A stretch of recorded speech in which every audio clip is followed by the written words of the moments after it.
6 जून जी उहा बदनसीब रात जॾहिं हिकु घर में शादी जूं ख़ुशियूं जारी हुयूं। मौसीक़ी वॼी रही हुई, महिमाननि जो अच वञ हो, पर कंहिंखे ख़बर न हुई त इहे ख़ुशियूं कुझु घड़ियुनि में मातम में तब्दील थियण वारियूं आहिनि।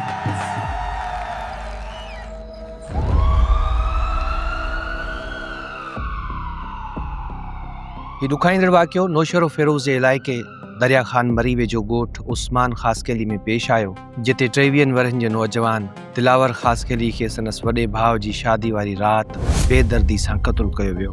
पुलिस मूजिबि मक़तूल जे पीउ तालिब ख़ासकेली जी फ़रियाद ते 4 ॼातल जवाबदारनि ख़िलाफ़ क़त्ल जो केस दाख़िल कयो वियो आहे।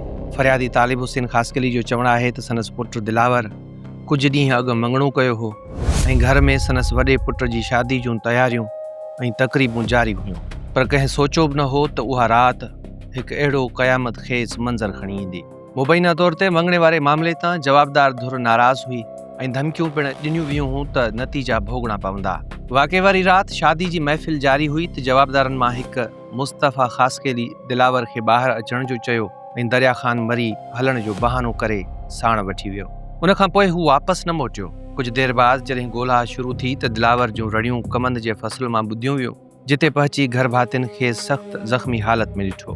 फ़रियादी मूजिबि जवाबदारनि वटि चाकू, ॾाटरो ऐं हथियार हुआ, जिन सां नौजवान ते वहशाणियो हमिलो कयो वियो। बचाइण जी कोशिश दौरान धमकियूं पिणु ॾिनियूं वियूं। उन दौरान नौजवान दिलावर ख़ासकेली ज़ख़्मनि जा सूर न सहंदे दम ॾेई छॾियो ऐं जवाबदार वाक़े बाद ख़ुशीअ मां नारा हणंदे फ़रार थी विया। पुलिस इन केस में 4 सुञातल जवाबदारनि ख़िलाफ़ केस दाख़िल करे वधीक जांच शुरू करे छॾी आहे, जिन में ग़ुलाम मुस्तफ़ा ख़ासकेली, क़यास अली, अली शेर ऐं सदागुल ख़ासकेली शामिल आहिनि। फ़रियादी मुतालबो कयो आहे त संदसि नौजवान पुट जे क़त्ल में मुलविस जवाबदारनि खे जल्द गिरफ़्तार करे इंसाफ़ फ़राहम कयो वञे।